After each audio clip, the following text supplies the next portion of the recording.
కూర్చోలే, వీళ్ళంతా చాలా పెద్దోళ్ళు. చాలామంది అన్నారు నన్ను, ఇంకా మంత్రులను, కేంద్ర మంత్రులను, ముఖ్యమంత్రి స్థాయిలను పిలువుని అని చెప్పని చాలామంది అన్నారు.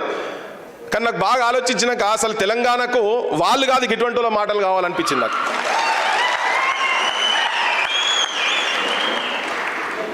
అంటే సరే నేను వాళ్ళను ఇన్సల్ట్ చేసుడు కాదు, దేనికి కాదు, కానీ అసలు ఏ ఆకాంక్షల గురించి అయితే తెలంగాణ వచ్చిందో, తెలంగాణ తీసుకొచ్చుకున్నామో, ఏ పోరాటం దేని గురించి అయితే 54-55లో కలపద్దన్నప్పుడు జరిగినటువంటి పోరాటంలో 8 మంది విద్యార్థులు చచ్చిపోయినారు.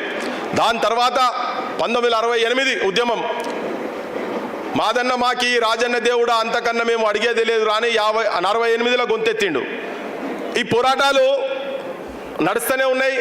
369 మందిని నిర్దాక్షిణ్యంగా కాల్చి చంపిన తర్వాత, కాల్చి చంపినటువంటి దుర్మార్గుడు కేబీఆర్ పార్క్ రూపంలో, కాసు బ్రహ్మానంద రెడ్డి పార్క్ రూపంలో ఇప్పటికీ తెలంగాణ వచ్చిన తర్వాత కూడా ఇంకా వెలిసి ఉన్నాడు అక్కడ. అదేం విగ్రహాలు అట్లనే ఉన్నాయి, అస్తిత్వం అట్లే ఉన్నది. మొన్న 1200 మంది చనిపోయిన తర్వాత తెలంగాణ తీసుకొచ్చుకున్న తర్వాత 12 ఏళ్ల తర్వాత అసలు నా తెలంగాణ ఏది అని చెప్పని ఇటువంటి వాళ్ళందరూ ఆలోచిస్తుంటే నిజంగా కూడా అందరూ ముక్కులు వేలేసుకునే పరిస్థితి వచ్చింది తెలంగాణ ప్రజలకు. ఇప్పటికీ తెలంగాణలో ఆత్మహత్యలు ఆగలేదు, రైతుల ఆత్మహత్యలు ఆగలేదు, నిరుద్యోగుల ఆత్మహత్యలు ఆగలేదు. నిరుద్యోగులు నా నౌకరు నాకు కావాలి అని చెప్పి రోడ్ల మీదకి వస్తే ఒళ్ళు వలగొడుతున్నారు, కేసులు పెడుతున్నారు. మరి ఎటువంటి వాళ్ళ చేతులలో ఇవాళ రాజకీయ వ్యవస్థ ఉన్నది? ఇటువంటి వాళ్ళని ముచ్చట సత్యనారాయణ గారిని ఎందుకు ఇవాళ స్ఫూర్తిగా తీసుకోవాలి, తన జీవితాన్ని ఎందుకు స్ఫూర్తిగా తీసుకోవాలని చెప్పని ఒక్కొక్కరు ఒక్కొక్క విధంగా మేము వ్యాస సంకలనం తిరుమలరావు సార్ మేము కూర్చున్నప్పుడు సార్ గైడ్ చేసిన దానికి ఇటువంటిది మనం ఒకటి తీసుకురావాలి, ఈ చరిత్ర బయటికి రావాలనుకున్నప్పుడు ఒక్కొక్కరు ఒక్కొక్క రకంగా దీన్ని వాళ్ళ ఆలోచన విధానంతో రాసిండ్రు. రాసిన వాళ్ళు ఇంకా చాలామంది వచ్చేది ఉండే.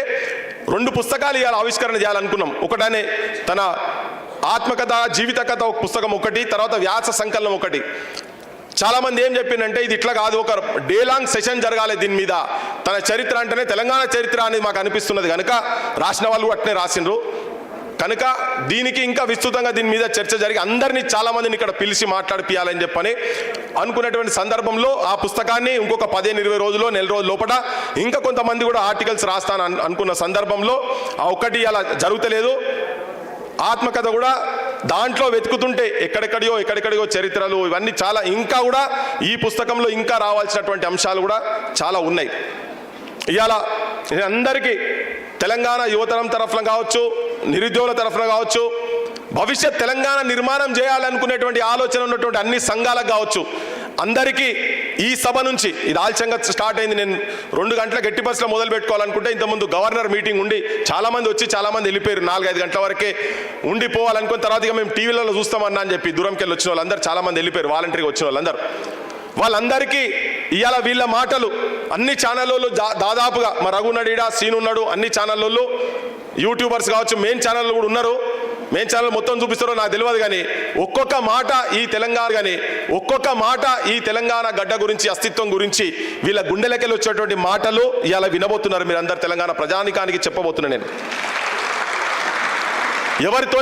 ఎవరిని మాట్లాడించినా కానీ ఈ త్యాగాలు జరిగిన తర్వాత కూడా ఎందుకు నా తెలంగాణ అస్తిత్వం ఆత్మగౌరవంతో ఎందుకు లేదు అనేది ఒక ప్రశ్న వీళ్ళందరి లోపల ఉన్నది, నా లోపల కూడా ఉన్నది. ఒక సంఘర్షణ, ఒక ఆవేదన, ఒక ఆందోళన. ఏమైతున్నది తెలంగాణకి, ఏమైతున్నది? అస్తిత్వాన్ని కోల్పోతున్నది నా తెలంగాణ అనేది, ఒక ప్రమాదకరమైన పరిస్థితులకు తెలంగాణ పోతున్నది అనేది అందరి అభిప్రాయంగా ఉండి ఈ సందర్భంలో ఇప్పుడు ఈ నిమిషంలో అసలు ఈ జీవితం ఏంటిది, ముచ్చర్ల సత్యనారాయణ గారి జీవితం ఏంటిది, దాంతోనే యువతరం కావచ్చు, సంఘాలు కావచ్చు, రాజకీయాలు చేసేటువంటి కావచ్చు, తెలంగాణ అస్తిత్వం గురించి కొట్లాడేటువంటి వాళ్ళు కావచ్చు, అందరూ ఏం పాఠాలు నేర్చుకోవాలని దాంట్లో ఇవాళ అందరు ఆర్టికల్స్ వస్తాయి. దాదాపు అవి మిగతా కూడా వస్తాయి, పత్రికలలో ప్రచురితమైనవి. దాదాపు 12 ఆర్టికల్స్ ఉన్నాయి. ఒక్కొక్కరు ఒక్కొక్క కోణంలో చూసారు. ఒక్కొక్క కోణంలో మా అన్న రమేష్ బాబు అన్న రాసుకుంటా చెప్తాడనిలా, అరే ఇప్పటిదాకా మనము తప్పు చేసినాం అంటే మనకే తెలియదు చరిత్ర అని చెప్పని ఈ వచ్చే యువతరానికి ఆత్మవిశ్వాసంతో ఆత్మహత్యల సైడ్ పోకుండా ఒక సైనికుల లెక్క ఎట్లా కొట్లాడను అనే దాన్ని ఈ మీటింగ్లో ప్రధానమైన ఉద్దేశంగా ఏం కొట్లాట, ఎక్కడి నుంచి ఏ కోణాల నుంచి వచ్చి బాల్యం గురించి కావచ్చు, మా వినాయక్ రెడ్డి సార్ తన బాల్యం ఎట్లా ఉండే ఏం సంగతి అంటే ఒక్కొక్కరు ఒక అనుభవాలు ఉన్నాయి ఇట్లా చెప్పేటోళ్ళందరి ఒక్కొక్కరి పాశం యాదిరంకులు వాళ్ళకు సోపతి ఉన్నది. ఆయన ఇప్పటికి కొట్లాడుతూనే ఉన్నాడు మొత్తుకుంటూనే ఉన్నారు. కానీ వీళ్ళు పొద్దుగాలేస్తే మొత్తుకుంటోళ్ళు కాదే ఏమైతే వీళ్ళతో నన్ను కాడుకున్నది.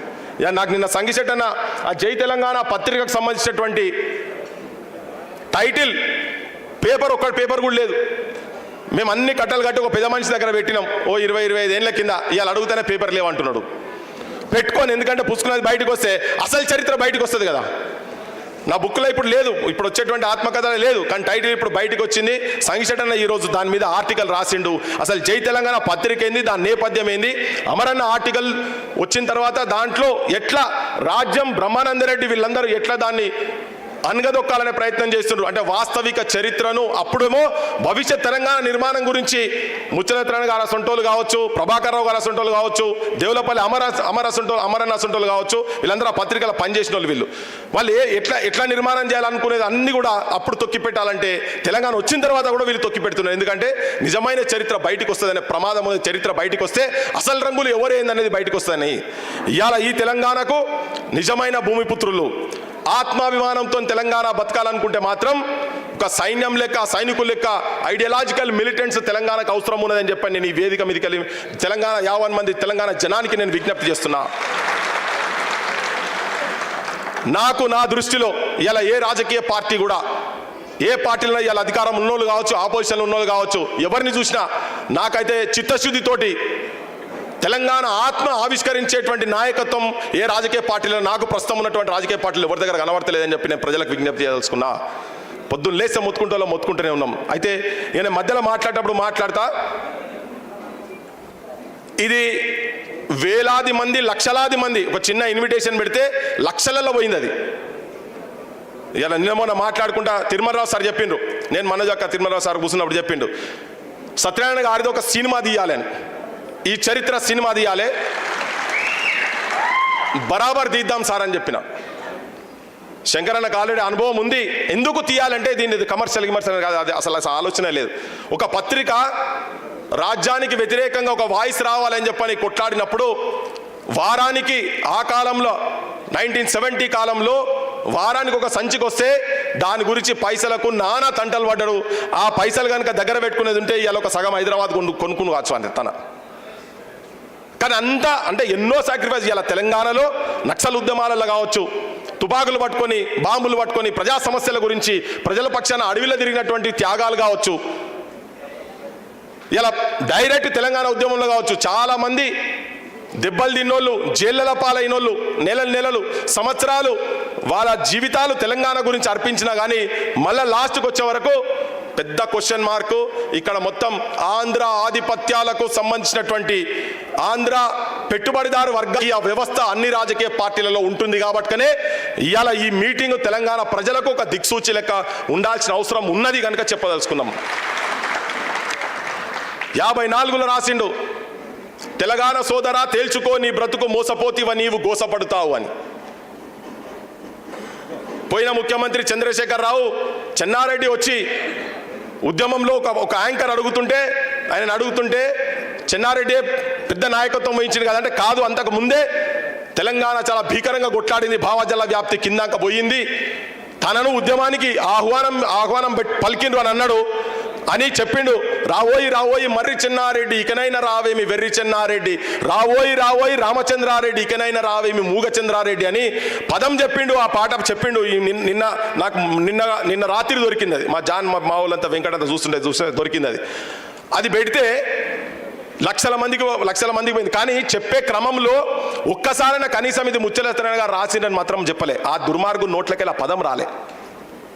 ఇవాళ అంటే అటువంటి నిజమైన చరిత్రలు ఇవాళ జై తెలంగాణ పత్రిక వస్తే అందరు రంగులు బయటపడతాయి. ఇంకా చాలా మంది ఉన్నారు, అన్సంగ్ హీరోస్ చాలా మంది ఉన్నారు కదా.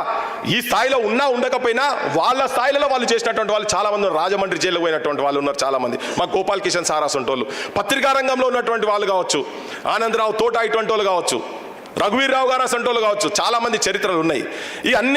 ఈ యువతరం తెలుసుకొని వాటిని తవ్వి బయటికి తీసుకొచ్చే ప్రయత్నం చేస్తూ ఉన్నాం. ఈ ముసుగులో కొన్ని రాజకీయ వ్యవస్థలు రేపు వచ్చే ప్రమాదం కూడా ఉంది. నేను ఒకటే యువకులకు విద్యార్థులకు ఒక్కొక్క మాట ఆలస్యమైనా పర్వాలేదు, మనకు 3 గంటలు లేట్ ఇచ్చిండ్రు వీళ్ళు, ఒక్కొక్క మాట 3 గంటలు దాటినాక కూడా మనం మాట్లాడుకుందాం. లైవ్లో చాలామంది చూస్తున్నారు, రికార్డ్ అవుతుంది. ఎవరికైనా వీలుగాని వాళ్ళు ఉంటే కూడా రేపు ఇది రికార్డ్ అయ్యి మా వాళ్ళు బాధ్యత తీసుకున్నటువంటి సోషల్ మీడియా కావచ్చు, మెయిన్ స్ట్రీమ్ మీడియాలో ఎంత చూపిస్తారో నాకు తెలియదు, కానీ వాళ్ళందరూ రికార్డులు చేసి రేపు ఇన్ని స్టోరీస్ చేసి యువతరాన్ని చైతన్యం చేసేటువంటి ఆలోచనతో మేము ముందుకు పోతున్నాం. దానికే ముఖ్యంగా ముందు వరుసలో ఉండి మా రఘు కావచ్చు, మా కాలేజీ సీన్ కావచ్చు, నాగేష్ కావచ్చు, రాకేష్ కావచ్చు, చాలా మంది ఉన్నారు, నవీన్, వీళ్ళందరూ ఉన్నారు. ఆ పిల్లలందరూ యంగ్స్టర్స్ చాలా మంది ఉన్నారు. నేను ఇంకా ఈ మీటింగ్లో చాలా మంది యువతరంతో మాట్లాడిపిద్దాం అనుకున్నా, కానీ ఒక 3 గంటల ఆలస్యం అయింది. ప్రతి మాట రికార్డ్ అవుతుంది, ప్రతి మాట తెలంగాణ పల్లెలకు పోతుంది, తీసుకుపోతాం, ఇన్స్పిరేషన్ చేస్తాం. నిజమైన తెలంగాణ ఎట్లా ఉంటుంది, ఇన్ని త్యాగాల తర్వాత కంటిన్యూస్గా తెలంగాణ ఎందుకు మోసానికి గురవుతున్నది అనే అంశాల మీద చెప్పేటోళ్ళందరూ కూడా చెప్తారు. ప్రతి మాట రికార్డ్ అవుతుంది, ప్రతి మాట పల్లెలు తీసుకుపోతాం. రేపు భవిష్యత్ తెలంగాణ రాజకీయాలను నిర్మించే ఆలోచనతోటి మేము ముందు పడుతున్నాం. ఏదేదో సామాన్యమైన సభ కాదు ఇది. బరాబర్ ఇప్పటి వరకు తెలంగాణ వచ్చిన తర్వాత తెలంగాణ గుండె నిండా ఉన్నటువంటి నాయకత్వం, రాజకీయ నాయకత్వం తెలంగాణలో లేదు కనుక ఇవాళ ఇటువంటి వాళ్ళ ఒక్కొక్క మాటలు, ఒక్కొక్క రాతలు పల్లెల్లో తీసుకుపోయి, నేను కూడా ఇటువంటి వాళ్ళ మాటలు రాతలు ఈయనే పెరిగినని నేను ఊకే చెప్తుంటా. అల్లం నారాయణ గారు కావచ్చు, మా జయదీర్ తిరుమలరావు సార్ కావచ్చు, సరే కొంతమంది అటు ఇటు పోయి ఉంటారు, వేరే విషయం. కానీ వీళ్ళ మాటలు, వీళ్ళు రాసిన పాశమంకులు అయితే ముఖ్యంగా తన చాలా మామూలుగా రాయడు, ఇప్పుడు రాస్తలేడు. అది కూడా తెలంగాణకు మోసమే, తన చేస్తున్నది మోసం. రాస్తలేడు, నిజమైన చరిత్ర రాస్తాడు, మొత్తం తెలుసు తనకు. రాయాలి, తన కూడా రాయాలి. పాశమంకులు మీరు రాయాలంటూ ఎవరైందనేది కూడా రాయాలి. తన కలం పెడతలేడు, మాట్లాడుతున్నాడు. కానీ మాట్లాడితే రాస్తే అది వేరే తిరగబోతుంది, జనానికి వేరే తిరగబోతుంది. ఇవన్నీ వీళ్ళ రాతలు. మాడబు శ్రీధర్ అన్నయ్య కావచ్చు, ఇటువంటి వాళ్ళు అందరి ఇవాడు కూర్చున్న విరాసత్ అన్న, ఇటువంటి వాళ్ళందరి కూడా ఈ మాటలు, ఉపన్యాసాలు విద్యార్థిలో ఉన్నప్పుడు అవన్నీ ఇమిడి నెత్తిలో ఉండి ఈ ప్రస్తుతం రాజకీయ వ్యవస్థను ఎందుకో డైజెస్ట్ అవుతలేదు. అది అద్భుతమైన నీతివంతం. మా చంద్రకుమార్ సార్ ఉద్యమంలో లేకపోవచ్చు, కానీ భవిష్యత్ తెలంగాణ ఎట్లా ఉండాలనే దాని మీద తనకు స్పష్టత ఉన్నది. ఎన్నో పోరాటాలు చేసినటువంటి మా విమలక్క ఇప్పుడు ఆఖరికి వచ్చే వరకు వీళ్ళు కూడా ఉన్న రాజకీయ నాయకత్వం దగ్గరికి ఏదైనా అవసరాలు ఉన్నా ఏమున్నా కానీ వాళ్ళు కూడా ఎవరు సాటిస్ఫైడ్ లేరు. మా జిల్కర ఎక్కడనో నాయకత్వం పట్టుకుని ఆయన మొత్తుకుంటున్నారు, అందరు మొత్తుకుంటారు. మా సంగిశెట్టి అన్న కావచ్చు, అంటే ఎక్కడనో స్కైబాబా కావచ్చు, ఎక్కడనో వాళ్ళ లోపట అరే మనం ఓడిపోయినామా అనే ఒక ఆవేదన ఉన్నది. ఈ ఆవేదనను రేపు రాయండి, పల్లెకు తీసుకుపోదాం. నిజమైన తెలంగాణ ఎట్లా ఉండాలనో, ఎటువంటి మనస్సులు, ఎటువంటి మనస్తత్వాలు, ఎటువంటి ఆలోచనలు, ఎట్లా ఆచరణలో ముచ్చల సత్యనారాయణ గారి జీవితాన్ని ఆదర్శంగా తీసుకొని ఆయన ఆచరణలు చేసి చూపించిన, ఉట్టిగా చెప్పలే. మేధావి అంటే ఎట్లా ఉండాలంటే తన చెప్పింది బుద్ధుడు చెప్తాడు. ఊకే మా పాశవంకులు ఎప్పటికి చెప్తా ఉంటాడు ఆ విషయం. ఆచరణ ఉండాలి, ఆచరణ లేని ఉట్టి కథలు చెప్తే నడవదు. ఆచరణాత్మకంగా ఏది చేసినా కానీ ఆచరణలో ఉండాలి. ఉట్టిగా కూర్చొని నువ్వు రాస్తే కాదు, రాసి పెట్టుకుంటే కాదు. ఈ ఆచరణలో ముచ్చరత్న గారి జీవితం ఒక ఆదర్శవంతమైన జీవితం, ధైర్య సాహసాలతోని. ఇవాళ చాలా మంది మంత్రి మండలంలో ఉండి కూడా ఎవరేం బయట మాట్లాడే పరిస్థితి లేదు. కానీ ఎప్పుడు కూడా అది ఆంధ్ర ముఖ్యమంత్రులు కావచ్చు, ఆంధ్రప్రదేశ్ ముఖ్యమంత్రులు కావచ్చు, తెలంగాణ రాష్ట్ర ముఖ్యమంత్రులు కావచ్చు, అంటే ఏదో కోపానికి వచ్చి ఇవాళ బూతులు మాట్లాడుకుంటే అట్లా కాదు. ఒక ఆలోచన పరతోటి తెలంగాణ నా ఇల్లు తెలంగాణ అనుకునేటువంటి ఆలోచన ముచ్చరత్న గారికి ఉండే. ఆ ఆలోచన రాజకీయ వ్యవస్థలో ఉన్నటువంటి వాళ్ళకి కావచ్చు, రేపు భవిష్యత్తులో రాజకీయ వ్యవస్థలో ఉండేటువంటి వాళ్ళు ఇది నా తెలంగాణ అని కనుక అనుకునేది ఉంటే ఈ తెలంగాణ బాగుపడుతుంది, తెలంగాణ ఒక ఇల్లుగా నిలబడుతుంది, లేకుంటే వల్లకాడైతున్న తెలంగాణ అని చెప్పదలుచుకున్నా. ఆ ఆలోచన గుండెల నిండా ఉన్నటువంటి వాళ్ళే ఈ వేదికల మీద ఉన్నారు. కొంతమంది వేరే పార్టీలకు పోవచ్చు, అటు పోవచ్చు, ఇటు పోవచ్చు, ఇదంతా. కానీ వాళ్ళ లోపల ఒక బాధ కూడా ఉంది. వీళ్ళందరూ ఏదో రాజకీయాలలో ఏదో కావాలనుకుని అయితే పోలే. ఒక చిన్న ఏంటంటే ఒక 45, 46, 50 ఏళ్ళ పైన ఈ తెలంగాణ మూలవాసి ఆదివాసీల మీద ఎవరు చేయనటువంటి, ఏ ప్రభుత్వాలు చేయనటువంటిది నిధి తీసుకొచ్చి సంస్కృతి, సాంప్రదాయం, ఆచారాలు, కట్టుబాట్లు, వాళ్ళు వాడినటువంటి ఇంప్లిమెంట్స్ కావచ్చు, అన్నిటిని తీసుకొచ్చి ఒక దగ్గర పెడితే ఒక 5 ఎకరాల భూమి కూడా కనీసం వాటి అస్తిత్వాన్ని నిలువబెట్టేటువంటి 5 ఎకరాల ఒక భూమి కూడా ఇయ్యలేనటువంటి దుస్థితి నా తెలంగాణ వచ్చిన తర్వాత ఉన్నదంటే ఆలోచన చేసుకోరు. ఇక అది తిరుమలరావు సార్ చేసింది. అది మొత్తుకుంటుండే. ఇది తెలంగాణ ఇట్లున్నది. కుటుంబాల దిక్కు చూసేది ఏం లేదు. నేను రాజకీయ ఉపన్యాసం గురించి కాదు నేను చెప్పేది, నేను వాస్తవాలు చెప్తున్నా. దానికి తోడున్న మనోజక్క కావచ్చు, ఇటువంటి వాళ్ళందరూ ఎక్కడ కూడా అంటే ఏదో కంపెనీలకట, ఫ్యూచర్ సిటీ అట, ఇంకేదో గత 10 సంవత్సరాల్లో జరగలేదు, ఇప్పుడు జరుగుతలేదు. ఇది తెలంగాణకి అవమానం అని చెప్తున్నా. అందుకే నిజమైన చరిత్రను తొక్కి పెడుతున్నారు.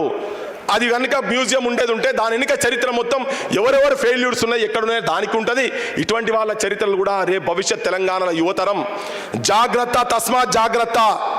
తెలంగాణ ఖతమైపోతున్నది, అస్తిత్వం పోతుంది. మొత్తుకుంటారు, మీటింగ్లు పెట్టి తెలంగాణ యూనియన్ టెరిటరీ చేయదలుచుకున్నారు మొత్తం అని చెప్పని మీటింగ్లు పెట్టి మా వినాయక్ సారు చాలామంది వీళ్ళు ఇంకా పరిశోధన చేసి రాస్తా ఉన్నారు. అంతా ప్రతి ఒక్క అంశాన్ని జాగ్రత్తగా తెలంగాణ యువతరం గమనించాలి. తెలంగాణ నాశనం చేసి తెలంగాణ అస్తిత్వాన్ని లేకుండా చేసేటువంటి పెద్ద కుట్ర, రాజకీయ కుట్ర